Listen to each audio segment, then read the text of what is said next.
Monsieur le secrétaire général, Mesdames et Messieurs les chefs d'État et de gouvernement, Mesdames et Messieurs, alors que nous marquons le 60e anniversaire de la Convention de l'OCDE, rappelons-nous combien nos prédécesseurs ont été visionnaires. Le préambule de la Convention précise en effet qu'une coopération plus large constituera une contribution essentielle à des relations pacifiques et harmonieuses entre les peuples.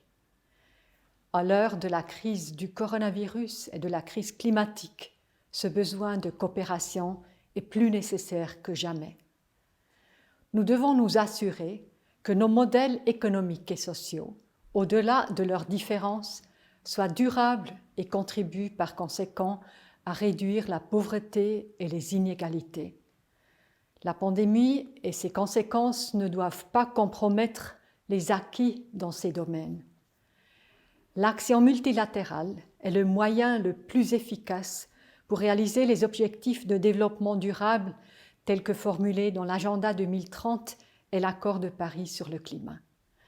La Suisse fait partie des 20 pays fondateurs qui ont créé l'OCDE en 1961. Elle promeut les mêmes valeurs que celles de l'organisation, la démocratie fondée sur l'état de droit et l'adhésion au principe d'une économie sociale de marché ouverte et transparente.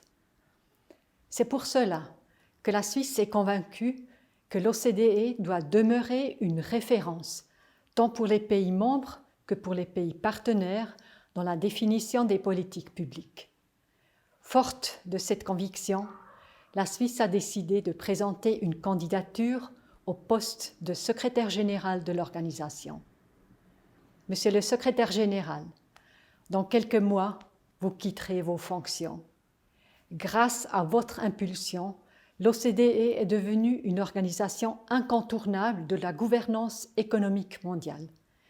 Alors que les politiques budgétaires et monétaires atteignent leurs limites, les politiques structurelles gagnent en importance. L'OCDE a donc un rôle central à jouer pour aider les États membres à concevoir des politiques capables de répondre aux défis de notre temps. La crise actuelle a démontré, une fois de plus, notre interdépendance et l'importance de coopérer. Que le souffle visionnaire et pacifique des fondateurs de l'OCDE continue de porter notre action. Monsieur le secrétaire général, je saisis cette occasion pour vous remercier de votre engagement et vous souhaite le meilleur pour les derniers mois de votre mandat. Je vous remercie.